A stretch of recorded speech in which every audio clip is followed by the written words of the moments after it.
샬롬, 2022년 6월 22일 수요일입니다. 기도하겠습니다.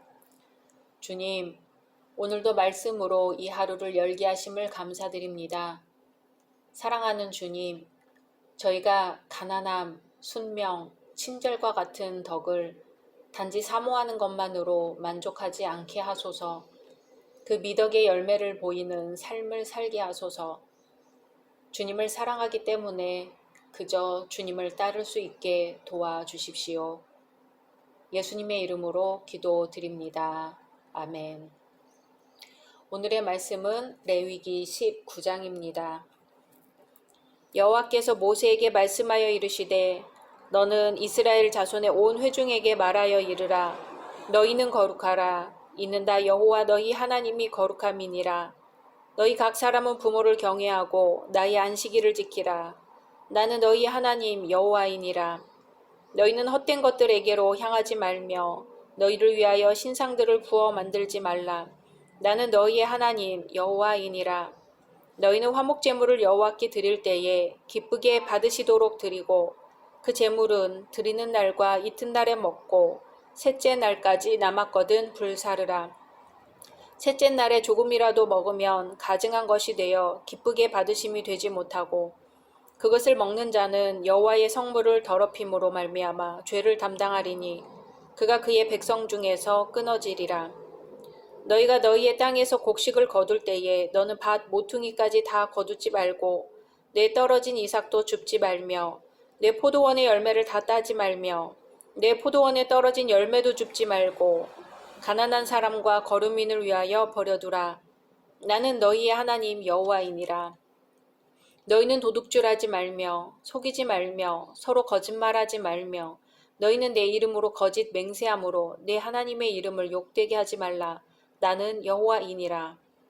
너는 내 이웃을 억압하지 말며 착취하지 말며 품꾼의 삭슬 아침까지 밤새도록 내게 두지 말며 너는 귀먹은 자를 저주하지 말며 맹인 앞에 장애물을 놓지 말고 내 하나님을 경외하라. 나는 여호와이니라. 너희는 재판할 때에 불의를 행하지 말며 가난한 자의 편을 들지 말며 세력 있는 자라고 두둔하지 말고 공의로 사람을 재판할지며 너는 내 백성 중에 돌아다니며 사람을 비방하지 말며 내 이웃의 피를 흘려 이익을 도모하지 말라. 나는 여호와이니라. 너는 내 형제를 마음으로 미워하지 말며 내 이웃을 반드시 견책하라. 그러면 내가 그에 대하여 죄를 담당하지 아니하리라. 원수를 갚지 말며 동포를 원망하지 말며 내 이웃 사랑하기를 내 자신과 같이 사랑하라. 나는 여호와이니라. 너희는 내 규례를 지킬지어다.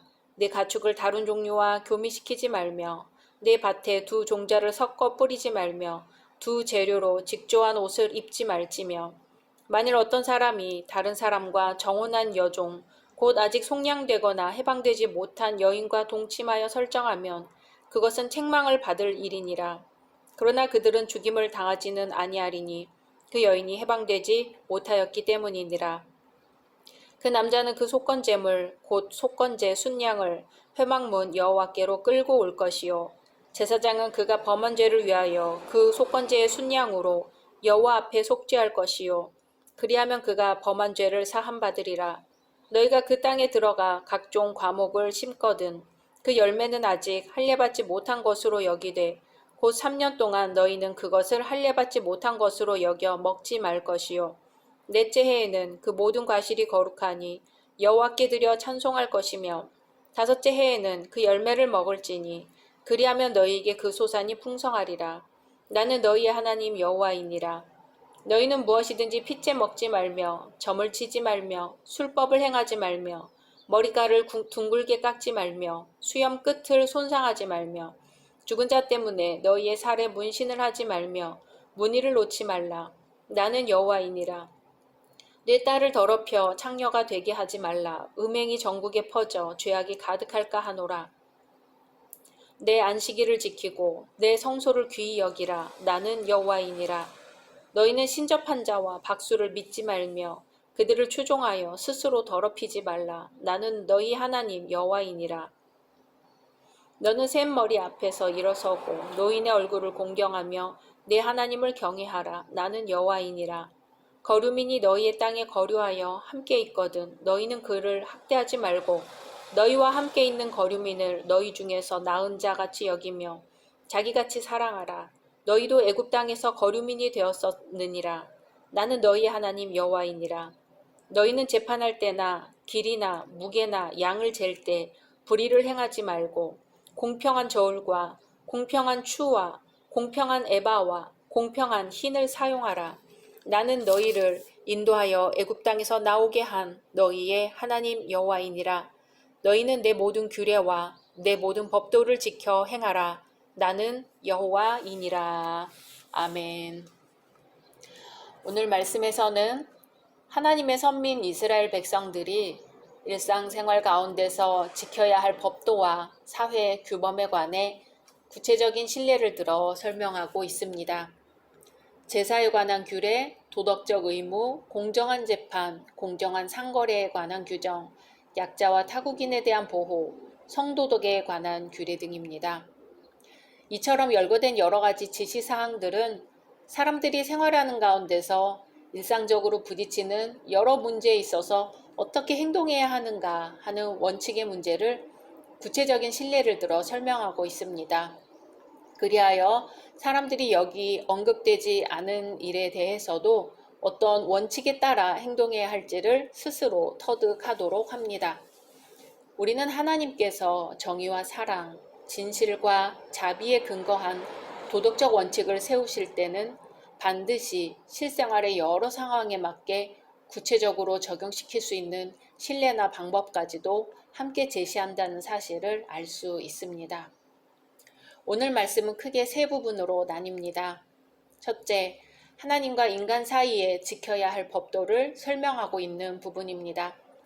1절에서 2절은 하나님께서 거룩하신 것처럼 이스라엘도 거룩하라고 명령하십니다. 3절은 부모 경애와 안식일 준수를 명합니다. 4절은 우상을 만들지도 말고 그것을 섬기지도 말라는 명령입니다. 5절에서 8절은 하나님께 화목제 희생을 드릴 경우 규례대로 드리라는 부분입니다. 이 가운데 10계명 중 제2계명과 관련된 우상 문제는 당시 애굽이나 가나안 등 주변 이방 국가들의 우상 숭배적 영향으로부터 이스라엘 백성의 순수한 여호와 신앙을 지켜 보호하기 위한 것으로 이스라엘의 사활이 달린 중요한 문제라 할 수 있습니다. 사회적 규범은 여호와를 믿는 신앙 안에서만 참된 의미를 찾을 수 있습니다. 둘째, 인간과 인간 사이 사회생활을 기술하는 부분입니다. 하나님과 인간 사이에 지킬 법도에 이어 인간 사회에서 하나님의 백성들이 지켜야 할 법도를 다루고 있습니다. 이는 크게 두 가지로 나눌 수 있는데요. 첫째는 이웃을 사랑하라는 것입니다. 두 번째는 이웃을 압제하거나 어떤 식으로든 해하지 말라는 것입니다. 이러한 사회적 규범은 인류를 향한 하나님의 자비와 정의의 정신이 극명하게 드러난 것으로 단순한 윤리의 차원에 머무는 것이 아니라 신앙적 차원으로까지 승화되어 있습니다. 즉 모든 사회적 규범은 이웃 사랑하기를 내 몸과 같이 하라는 18절 말씀 이 한마디로 축약할 수 있습니다. 그리스도인의 사회적 책임은 유기하거나 무관심해 버릴 수 있는 것이 아니라 하나님 섬기는 것과 직결된 절대적 의무임을 깨달을 수 있습니다. 특히 성경이 보여주는 빛나는 인간 존중 정신의 한 단면이라 할 수 있습니다. 셋째, 추가된 금지 조항을 언급한 마지막 부분입니다. 이 결론 부분은 이스라엘 백성들이 선민으로 지켜야 할 여러 규례들이 두서없이 열거되어 있습니다. 그 내용은 주로 부정한 선교에 대한 금지, 가나안 땅에서의 첫 수확 시기, 이방의 우상 숭배적 풍속에 대한 경계, 노인 공경 및 타국인에 대한 보호 규례, 공정한 상거래에 대한 명령 등이 포함되어 있습니다. 특히 공정한 상거래에 대한 명령은 인간의 구체적인 삶에 대한 하나님의 관심을 보여줍니다. 비단 출애굽 당시의 이스라엘 백성들에게만 적용되는 것이 아니라 현대 사회에서 더 큰 비중을 차지하고 적용되는 것입니다. 사실 경제적 부조리는 사회 조직이나 외적 체제 등의 구조적 문제에서 기인되기도 하며 본질적으로는 부패하고 이기적인 인간의 심성에서 기인합니다. 오늘날의 성도들은 자본주의가 갖는 구조적 모순을 시정하고 부의 지나친 편제를 막기 위해서 노력해야 합니다. 경제적 약자 역시 하나님의 형상대로 창조된 존귀한 존재라는 것을 염두에 두고 그들에 대한 하나님의 관심과 애정을 기억해야 할 것입니다. 관리라는 한자를 분석해서 펼쳐놓으면 대나무, 벼슬, 임금, 마을의 의미를 지닌 한자들이 모여 있습니다. 풀어보면 임금이 마을을 돌아보며 자기가 임명한 벼슬아치들이 대나무와 같이 곧게 백성을 다스리는가를 알아보는 것이 관리라는 말의 원래 의미입니다. 이 사회는 사회 구석구석에까지 법망이 있음에도 불구하고 누구는 걸리고 누구는 피해 나가는 기현상이 목격됩니다. 더욱이 충격적인 것은 법을 직접 시행하는 이들에게 부정과 부패의 균이 있다는 사실이지요. 대나무처럼 곧게 법을 집행해야 될 사람들이 그러하지 못한 것은 서글픈 일입니다. 법의 공정성 여부는 법 자체에 있기보다 이를 시행하는 사람에게 있습니다. 모든 나라의 법은 모두가 공정한 시행을 표방하고 있지만 이를 집행하는 이가 사사로운 마음을 가질 때 그것은 한낱 무용지물이 되고 마는 것입니다. 누군가 절박한 상황 속에서 남긴 말을 기억해야 합니다. 유전무죄, 무전유죄. 하나님은 명령하십니다. 공평한 저울을 사용하라. 공평한 추를 사용하라. 공평한 에바를 사용하고 공평한 흰을 사용하라. 그리고 공의로 사람을 재판하라. 이것은 공평하신 하나님의 명령입니다. 각자 말씀 묵상하신 후 주기도문으로 마치겠습니다.